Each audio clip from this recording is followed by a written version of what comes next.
이스라엘의 하나님 여호와께서 그의 종 가드헤벨 아미떼의 아들 선지자 요나를 통하여 하신 말씀과 같이 여로보암이 이스라엘 영토를 회복하되 하맛 어귀에서부터 아라바 바다까지 하였으니 이는 여호와께서 이스라엘의 고난이 심하여 매인자도 없고 노인자도 없고 이스라엘을 도울 자도 없음을 보셨고 여호와께서 또 이스라엘의 이름을 천하에서 없이 하겠다고도 아니하셨으므로 요아스의 아들 여로보암의 손으로 구원하심이었더라.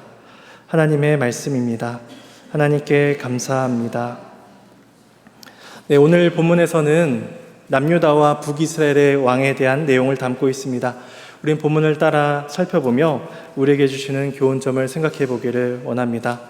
먼저 1절에서 22절은 남유다 아마샤의 행적에 대해서 말씀을 하고 있습니다. 이 아마샤는 요아스의 아들이었습니다. 요아스는 12장에서 보았듯이 제사장 여호야다라는 사람이 살아있는 동안에는 여호와 보시기에 정직히 행하였지만 그가 죽은 이후에는 아세라 목상과 우상들을 섬김으로써 하나님을 떠난 모습을 보였습니다. 결국 그의 아버지는 신복들에 의해 반역을 당해 살해를 당했고 그의 아들 아마샤가 25세의 왕이 됩니다. 오늘 본문에 나온 이 아마샤의 모습은 그의 아버지와 상당히 유사하다는 것을 보게 됩니다. 처음에는 여호와 보시기에 정직히 행하는 모습들이 나타납니다. 그래서 5절과 6절을 보시면 나라가 그의 손에 굳게 섬에 그의 부왕을 죽인 신복들을 죽였으나 왕을 죽인 자의 자녀들은 죽이지 아니하였으니 이는 모세의 율법책에 기록된 대로 함이라. 곧 여호와께서 명령하여 이르시기를 자녀로 말미암아 아버지를 죽이지 말 것이요 아버지로 말미암아 자녀를 죽이지 말 것이라. 오직 사람마다 자기의 죄로 말미암아 죽을 것이니라 하셨더라 말씀합니다. 아마샤의 아버지는 신복들에 의해 죽임을 당했습니다. 그 신복들은 아마샤가 왕이 되었을 때도 여전히 왕궁에서 상당한 권세를 쥐고 있었을 것입니다. 아마샤는 자신에게 권세가 더 공고히 세워질 때까지를 기다렸다가 적절한 시기가 자신의 왕을 죽인, 아버지를 죽인 신복들을 찾아서 그들을 다 죽입니다. 이때 그가 그 신복들의 자녀들, 가족들은 죽이지를 않는데 그 까닭은 모세율법 때문이었습니다. 신명기 24장 16절에 아버지는 그 자식들로 말미암아 죽임을 당하지 않을 것이요 자식들은 그 아버지로 말미암아 죽임을 당하지 않을 것이니 각 사람은 자기 죄로 말미암아 죽임을 당할 것이니라. 이 말씀이 있기 때문에 그 말씀을 순종하고 있는 것입니다. 일반적으로 나라의 반역자들을 처단할 때에는 그 가족과 친족까지 다 처형시키곤 합니다. 그리고 삼족을 멸하라 이렇게 이야기를 하죠. 그렇게 함으로써 그 죄의 엄중함이 얼마나 큰지를 모든 백성들에게 알려주고 혹여나 있을 남은 가족들의 복수의 가능성을 미연에 방지하는 것입니다. 그런데 하나님의 율법은 그렇게 말씀하지 않습니다. 죄 있는 자에게만 그 책임을 묻고 아버지의 죄를 자식이나 다른 가족에게 전가시키지 말라라고 이야기합니다. 그래서 아마샤가 그 율법대로 행하고 여호와 보시기에 정직히 행하게 됩니다. 그런데 시간이 지날수록 아마샤는 점점 더 하나님으로부터 멀어져가는 모습을 보이게 됩니다. 그의 아버지 요아스나 아마샤에게 이제 신앙의 변질이 일어나고 있는데 이것은 어찌 보면 당연한 일이었고 이미 예견된 일이기도 합니다. 3절과 4절에 보시면은 이렇게 말씀합니다. 아마샤가 여호와 보시기에 정직히 행하였으나 그의 조상 다윗과는 같지 아니하였으며 그의 아버지 요아스가 행한 대로 다 행하였어도 오직 산당들을 제거하지 아니하였으므로 백성이 여전히 산당에서 제사를 드리며 분향하였더라 말씀합니다. 여호와 보시기에 정직히 행하였더라 라고 말한 다음에 기준이 되는 두 사람을 이제 제시를 하고 있습니다. 한 사람은 다윗이고 한 사람은 이제 그의 아버지 요아스입니다. 다윗을 기준으로 했을 때는 그가 다윗처럼 여호와 보시기에는 정직히 행하지 못했다는 것이죠. 반면에 또 다른 기준인 그의 아버지 요아스를 기준으로 했을 때에는 그가 요아스만큼은 정직히 행하였다라고 제시를 하고 있습니다. 열왕기에서 늘 유대 왕들의 기준점은 다윗입니다. 그러니까 다윗이 여호와 앞에 정직히 행한 그 모습이 늘 이제 이스라엘 왕들의 기준점이 됩니다. 그래서 다윗의 기준을 한 이 정도 높이로 본다면, 그래서 하나님께서 원하시는 다윗의 기준이 이만하다라고 한다면 요아스처럼 다윗처럼 행하지 못했다라고 하는 것은 아마샤가 이만큼은 행하지 못했다는 것입니다. 반면에 그의 아버지 요아스가 행한 만큼은 정직히 행하였다라고 한다면 다윗보다는 못한 기준인 어느 일정 부분의 수준을 그 아버지가 행했고 그 아들인 아마샤도 행했다라고 이야기를 하는 것이죠. 그러니까 요아스, 다윗과 비교하지 않고 요아스만 봤을 때에는 정직히 행하였구나, 하나님 앞에서 정직했구나라고 말을 할 수는 있지만 다윗과 비교했을 때 요아스의 정직히 행하는 기준은 충분하다, 온전하다라고 말을 할 수가 없을 것입니다. 이러한 두 가지 기준을 제시하는 것은 누가 더 훌륭한가, 누구의 신앙이 더 우월한가를 따지자는 것이 아니었습니다. 이 다윗조차도 하나님 앞에서 범죄한 사람이었고 부족하고 연약한 사람이었습니다. 하지만 하나님께서 다윗에게 은혜를 주셨고 모든 유다 왕들의 기준을 다윗으로 삼으셨다면 그와 같은 모습이 이스라엘 왕들에게 나타나야 된다는 것을 말씀해 주고 계십니다. 다윗의 기준과 요아스의 기준, 또 아마샤의 기준이 다르다면 이 요아스와 아마샤는 이 다윗의 기준과의 그 갭만큼, 차이만큼의 다른 모습들이 나타나게 될 것입니다. 그러니까 그만큼 부족하니 다른 어떤 것으로서 채우려고 하는 것이죠.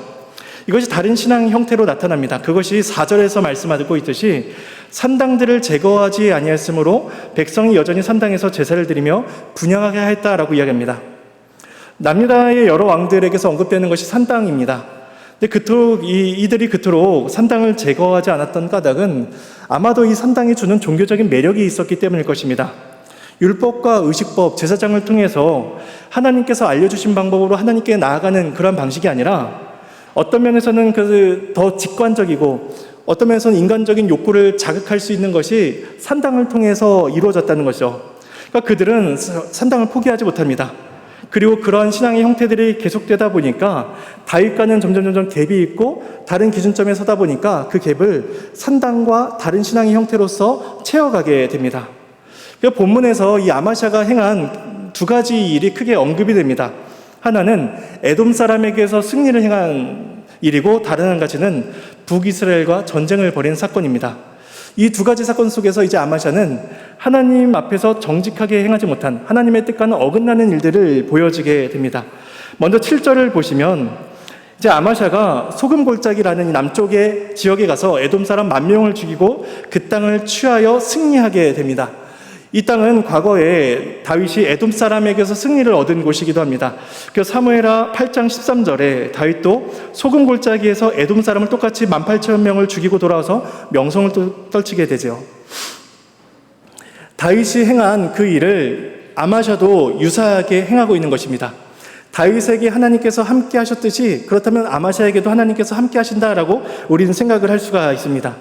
근데 이에 대한 이 7절에 대한 자세한 내용이 역대하 25장에 나오고 있는데 우리 잠시 역대하 25장으로 가보도록 하겠습니다.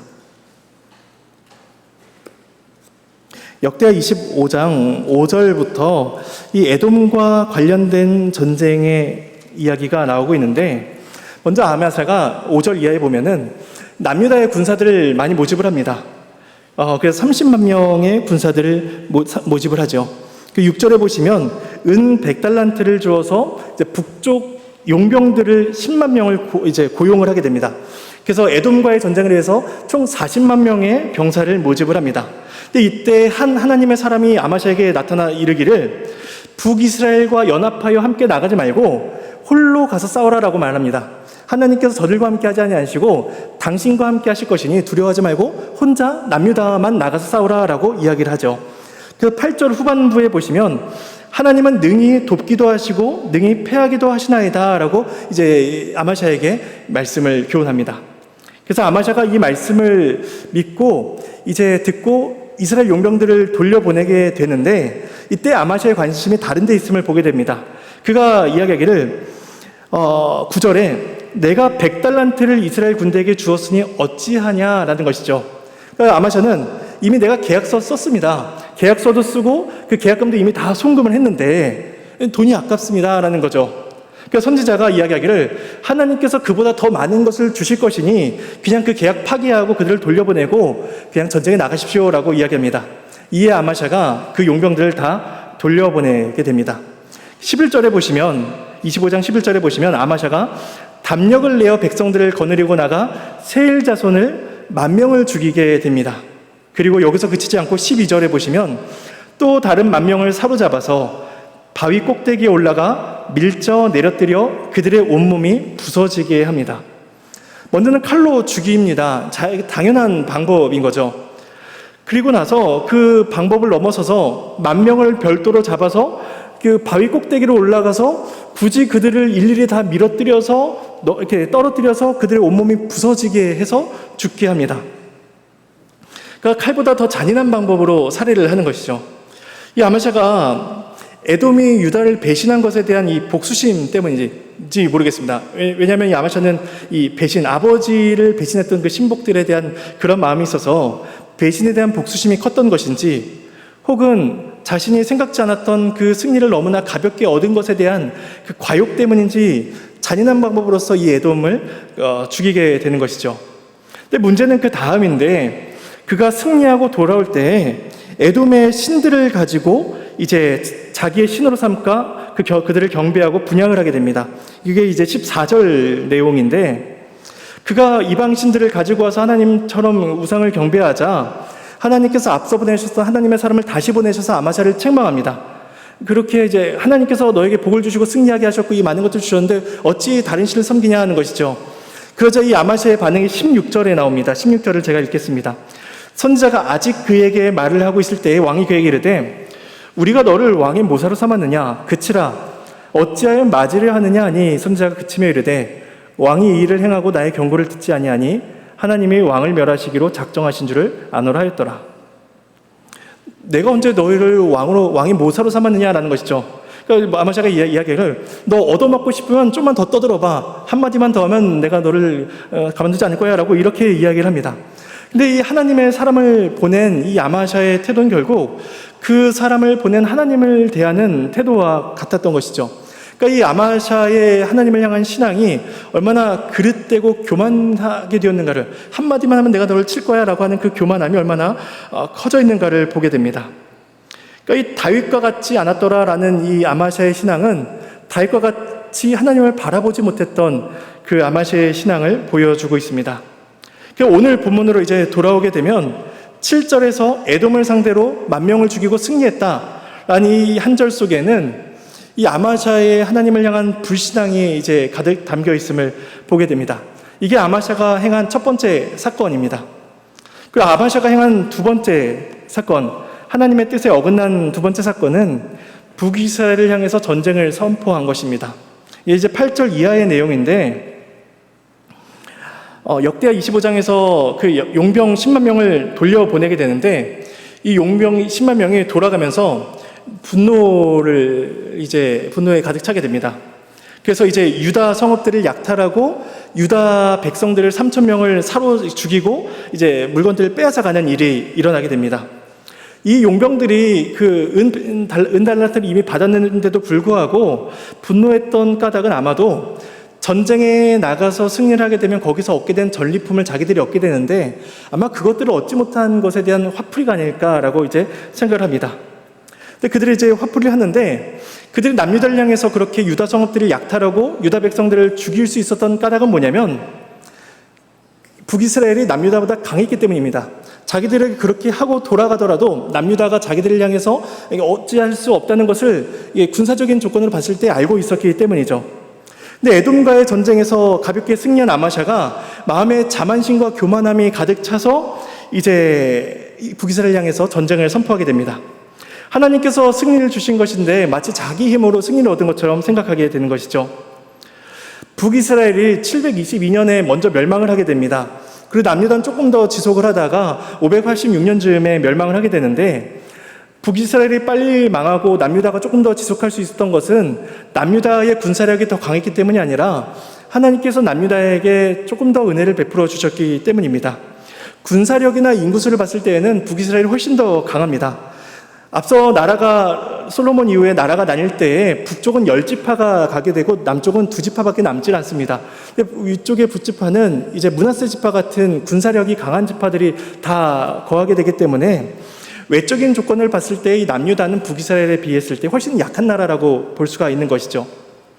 그래서 남유다 왕이 북쪽을 향해서 선전포고를 하자 북이스라엘 요아스 왕이 이제 한 가지 비유를 들면서 이제 즉 거절을 합니다. 그게 뭐냐면 가시나무와 백향목 비유인데, 어찌하여 레바논의 가시나무가 백향목에게 와서 이렇게 요구를 하느냐, 돌아가라 라고 이야기하면서 그 선전포고를 받아들이지 않는 것처럼 비춰집니다. 혹은 비웃었을지도 모르겠어요. 여기 감이 어디라고 너희가 나에게 전쟁 선포를 해, 그냥 까불지 말고 돌아가, 이렇게 했는지 모르겠습니다. 그러니 이 북이스라엘 왕은 그 교만한 마음을 이렇게 꺾게 하는 것이죠. 그런데 이 교만했던, 그 자만심이 가득했던 이 아마샤 왕에게 그 말은 들리지 않게 되고 결국 남유다와 북이스라엘이 전쟁을 하게 됩니다. 이 전쟁에서 남유다가 완전히 대패를 하게 됩니다. 그래서 북이스라엘이 남유다의 왕을 사로잡게 되고 북이스라엘 군사들이 남유다까지 침공해서 들어와서 예루살렘의 성벽들을 부수게 되고 예루살렘 성전 안에 있는 여러 가지 기물들, 성물들을 가지고 돌아가게 되는 일이 발생하게 되는 거죠. 그래서 아마 처음으로 북이스라엘이 와서 예루살렘 성전의 물건들을, 기병들을 가져가는 일이 처음으로 발생하게 됩니다. 이 모든 일이 아마샤의 교만과 우상숭배 그리고 하나님을 떠난 일에서 비롯되었다는 거죠. 그리고 나서 15절과 16절에 보시면 갑자기 북이스라엘 왕 요아스에 대한 언급을 합니다.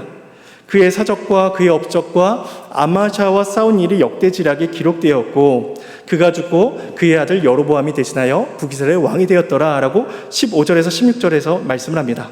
갑자기 남유다 이야기를 하다가 갑자기 이 왕의 이야기를 합니다. 그런데 이 15절 16절의 내용은 앞서 봤던 13장 12절 13절을 보시면 거의 동일한 내용을 똑같이 반복해요 알려주고 있습니다. 그러니까 이미 요아스에 대한 북이스라엘 요아스에 대한 결론을 이미 13장에서 했고 별로 중요하지 않은 것 같은 내용을 지금 또다시 오늘 본문에서 반복해서 말씀하고 있는 것입니다. 오늘 본문에서 이렇게 반복해서 기술하는 방식은 이 이야기의 초점을 남유다 왕에게서 북이스라엘로 이야기의 초점을 가져가게 합니다. 그래서 북이스라엘이 왜 승리하게 되었는가에 대한 질문과 그에 대한 답을 갖게 하는 것이죠. 그 답이 뭐냐면 13장 25절을 보시면 지난번에 봤던 13장 25절에 보시면 여호아스의 아들 요아스가 하사엘의 아들 베나닷의 손에서 성읍을 다시 빼앗으니 이 성읍들은 자기 붙인 여호아스가 전쟁 중에 빼앗겼던 것이라 요아스가 베나닷을 3번 쳐서 무찌르고 이스라엘 성읍들을 회복하였더라 말씀합니다. 이 아마샤, 오늘 본문 아마샤 이야기가 시작하기 직전에 북이스라엘 요아스가 전쟁에서 승리한 내용을 기록하고 있습니다. 그래서 빼앗겼던 것을 회복하고 가져오고 회복하였더라 라고 이야기를 하는 것이죠.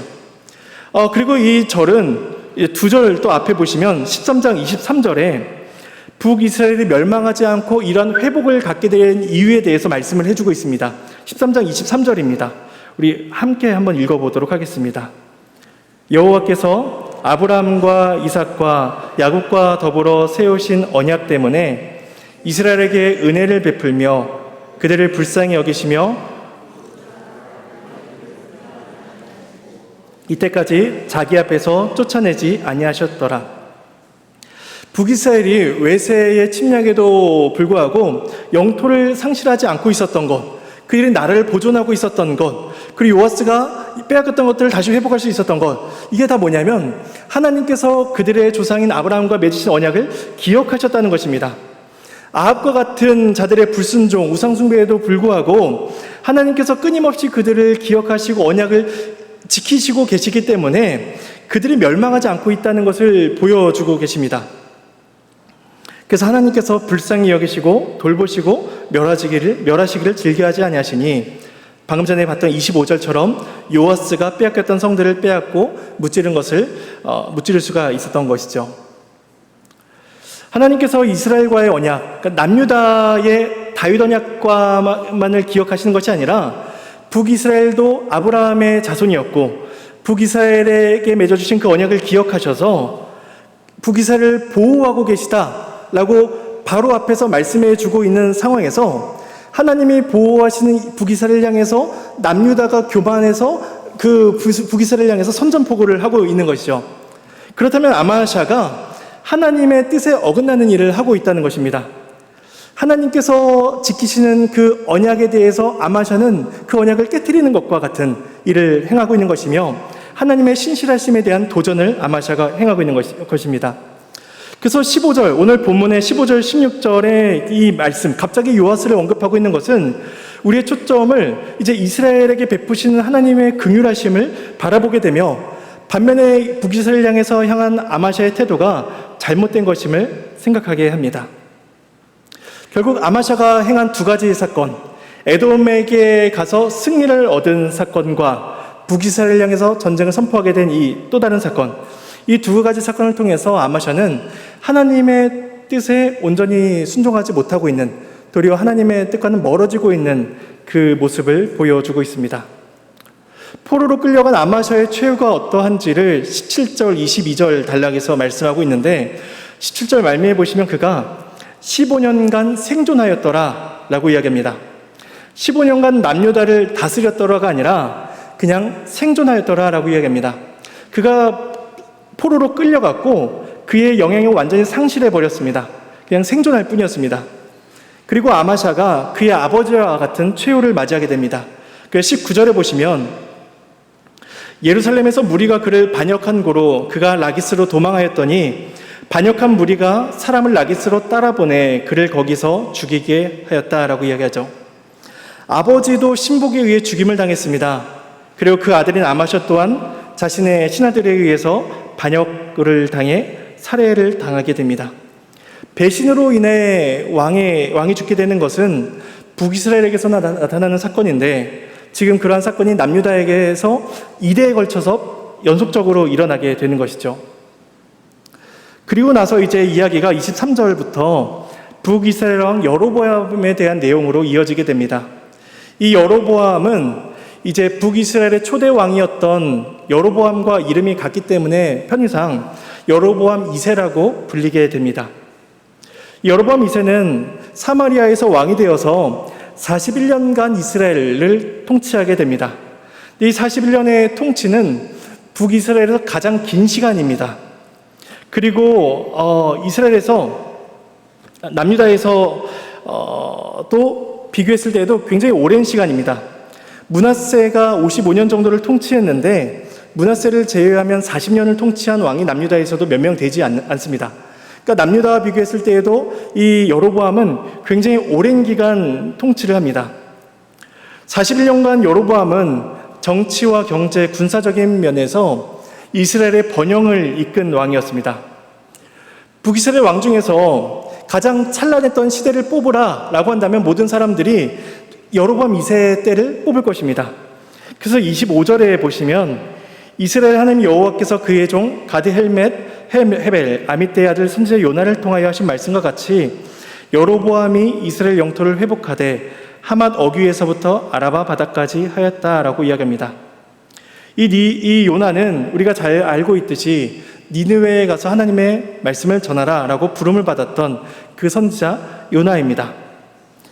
하나님께서 그 요나를 통하여 또 하신 말씀은 뭐냐면 여로보암 시대의 북이스라엘의 영토가 확장될 것이다 라는 그 예언이었습니다. 지도를 잠시 보시면 이제 하단에 보라색이 남유다입니다. 아마샤 때의 남유다이고 이제 중간에 있는 초록색이 그 북이스라엘의 영토였습니다. 그리고 가장 이제 상단에 이렇게 좀 노란색 부분이 있는데 그 노란 부분이 여로보암 2세 때에 추가적으로 확장하게 된 이제 정복한 땅입니다. 근데 제일 상단에 조금 작게 있는 글씨를 보시면 주황색해서 여로보암 2세가 다시 빼앗은 땅이다라고 그렇게 설명이 되어 있습니다. 그러니까 회복한 땅이라는 거죠. 그 이유는 뭐냐면 그 이전에 이 땅이 이스라엘의 영토였다는 것입니다. 두 번째 지도를 보시면 이 지도는 이제 다윗과 솔로몬 시대의 지도입니다. 이 지도도 가운데에 있는 보라색 부분이 이스라엘의 초대 왕이었던 사울이 다스렸던 시기의 영토입니다. 근데 이 사울의 영토는 사실 이스라엘이 가나안 땅에 들어와서 12지파가 분배받은 땅의 크기와 별반 다르지 않습니다. 그리고 나서 이제 초록색 부분이 다윗 시대에 이제 확장된 영역입니다. 훨씬 더 넓어졌죠. 그리고 나서 이제 제일 위쪽 상단에 있는 갈색 부분이 이제 솔로몬 시대에 솔로몬의 영향력이 있었던 미친 부분이다라고 이제 봅니다. 그럼 이 두 지도를 비교했을 때 왼쪽에 있는 여로보암 시대에 확장된 그 상단의 지역과 오른쪽에 있었던 다윗과 솔로몬 시대의 영토까지를 비교한다면 여로보암의 2세의 영토는 거의 다윗과 솔로몬 시대를 방불할 만한 영향력을 가지고 있었다라고 볼 수가 있는 것이죠. 그러니까 주변 나라를 다 함락시킬 수 있는, 승리를 얻을 수 있을 만한 나라의 강성함이 북이스라엘이었습니다. 그리고 나서 28절로 돌아보시면은 28절에서 영토에 관한 영역을 다시 한번 말씀합니다. 여로보암의 남은 사적과 모든 행한 일과 쌓은 업적과 다메섹을 회복한 일과 이전에 유다에 속하였던 하맛을 이스라엘에 돌린 일은 이스라엘 왕 역대지락에 기록되지 아니하였느냐라고 이야기합니다. 이 다윗과 솔로몬 시대의 영토는, 통일왕국은 이스라엘의 가장 영광스러운, 가장 찬란한 시대를 보여주는 것이었으며 하나님께서 복을 내려주시는 시대였고, 하나님께서 아브라함에게 약속하신 내가 너를 큰 민족으로 이루고 내가 너에게 복을 주어서 큰 나라를 이루겠다라고 하신 그 약속의 성취를 보여주는 때가 다윗과 솔로몬의 시기였습니다. 여로보암의 시기가 그와 필적할 만한 부흥기를 이루는 때라면 여로보암 때에도 다윗과 솔로몬 때처럼 하나님께서 그만한 복을 베풀어 주신 것이 아닌가라고 우리는 생각할 수가 있습니다. 그래서 아까 읽었던 25절에서 요나를 통해서 여로보암에게 영토를 회복할 것이다 라고 말씀을 하셨는데 26절과 27절에서 그 이유에 대해서 또 말씀을 하십니다. 우리 26절과 27절을 함께 읽어보겠습니다. 이는 여호와께서 이스라엘의 고난이 심하여 매인자도 없고 노인자도 없고 이스라엘을 도울 자도 없음을 보셨고 여호와께서 또 이스라엘의 이름을 천하에서 없이 하겠다고도 아니하셨으므로 요아스의 아들 26절에 나오는 고난이 심한 매인자도 없고 노인자도 없고 도울 자도 없음을 보시고 라는 이 표현은 출애굽기에서 나오는 표현과 거의 유사합니다. 그래서 애굽의 노예로서 고난과 낙심 가운데 있는 소망 없는 가운데 살아가던 자들을 하나님께서 긍휼히 여시고 보시고 찾아오셨다라고 출애굽기에서 말씀을 하십니다. 그와 같은 긍휼로서 사랑으로서 하나님께서 북이스라엘을 돌아보셨다라고 오늘 본문에서 말씀을 하는 것입니다. 우리가 앞서 아까 13장 23절과 25절에서 요아스 시대에 하나님께서 이스라엘 불쌍히 여기셨다라는 것처럼 똑같이 오늘 본문에서도 여로보암 시대에 하나님께서 그들을 긍휼히 여기고 계신 것입니다. 하나님께서 그들을 불쌍히 여기시고 돌보셨기 때문에 여로보암이 41년간 통치할 수가 있었고 다윗과 솔로몬 시대와 같은 영토와 영광을 회복할 수가 있었던 것입니다. 그런데 성경은 이상하게 이외에 여로보암에 대한 자세한 기록을 더 이상 하지 않습니다. 북이스라엘에서 가장 오래 통치한 왕이고 가장 찬란한 영광을 누린 왕임에도 불구하고 오늘 본문에서 다른 이 7절밖에 여로보암에 대해서 기록을 하지 않고 있습니다. 그러니까 지나치게 간소하게 여로보암을 기록합니다. 그러니까 성경이 여로보암에 대해서 말씀하고자 하는 것은 한 가지입니다. 하나님께서 여로보암의 시대 그리고 북이스라엘을 불쌍히 여기셨다는 겁니다. 여로보암이 어떤 탁월한 능력이나 실력이 있어서가 아니라 그냥 하나님께서 언약을 기억하셔서 너희를 불쌍히 여기셔서 그렇게 복 주신 거야는 사실을 이 짧은 7절의 구절 속에서 3절을 할애하면서 말씀하고 계신 것이죠. 그래서 하나님께서 남유다를 향해서 다윗의 등불을 끄지 아니하시겠다라고 다윗 언약을 말씀하셨듯이 하나님께서 동일하게 북이스라엘의 등불을 끄지 아니하시는 것입니다. 하나님께서 그들을 기억하시며 회개하고 하나님께 돌아와라 라고 말씀하고 계십니다. 근데 여로보암이 그렇게 하지 않습니다. 24절을 보시면 여호와 보시기에 악을 행하여 이스라엘에게 범죄하게 한 느밧의 아들 여로보암의 모든 죄에서 떠나지 아니하였더라. 이때 여로보암은 이제 여로보암 1세를 이야기하는 것이죠. 그가 다윗의 길이 아닌 여로보암의 길을 걸어갑니다. 구약 성경에서 호세아와 아모스 선지자가 있는데 이 두 선지자는 여로보암 시대에 그 북이스라엘을 향해서 사역을 했던 선지자들입니다. 하나님께서 호세아를 통해서 말씀하신 게 이스라엘이 음란한 여자를 맞이해서 음란한 자식들을 낳았듯이 너희가 여호와를 떠나서 음란하였다라고 북이스라엘을 향해서 선언하십니다. 그들의 악행을 지적하시죠. 그런데 그들을 향해서 심판만을 이렇게 선언하시는 것이 아니라 호세아서의 마지막 부분인 14장에 가면 결국에는 하나님께로 돌아오라라고 그렇게 호소하십니다. 호세아 14장 1절에 이스라엘아 네 하나님 여호와께로 돌아오라. 네가 불의함으로 말미암아 엎드려졌느니라.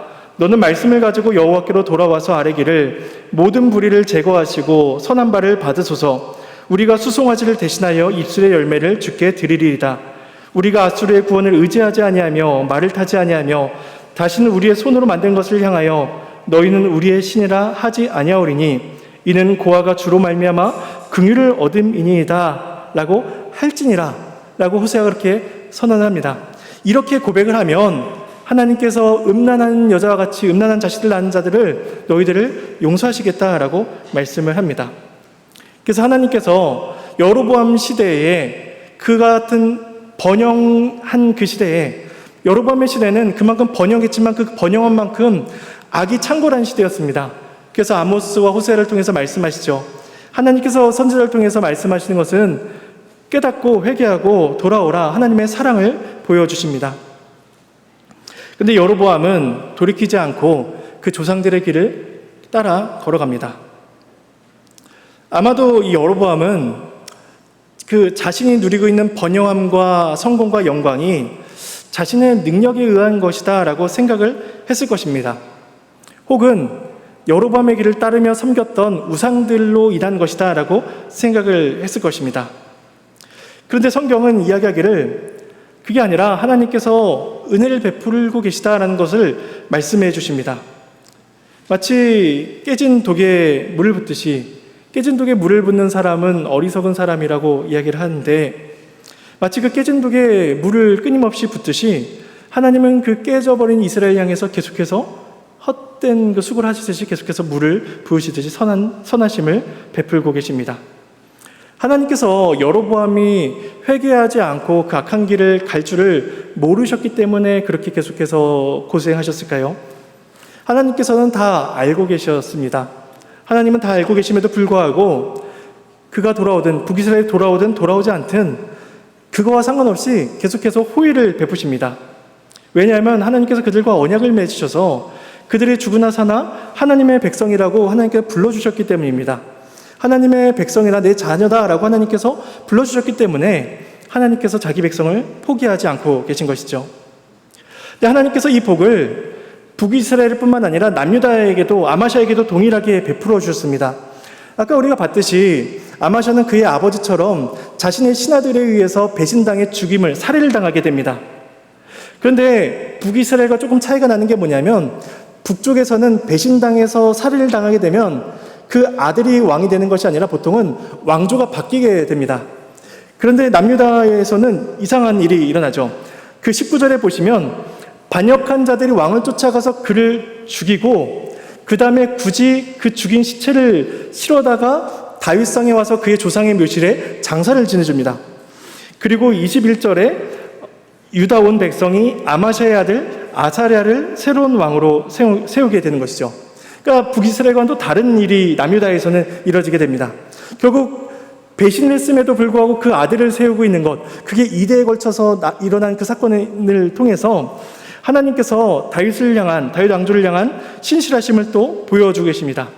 그러니까 표현하자면 하나님은 남쪽에서도 일하고 계시고 북쪽에서도 수고하고 계신 것입니다.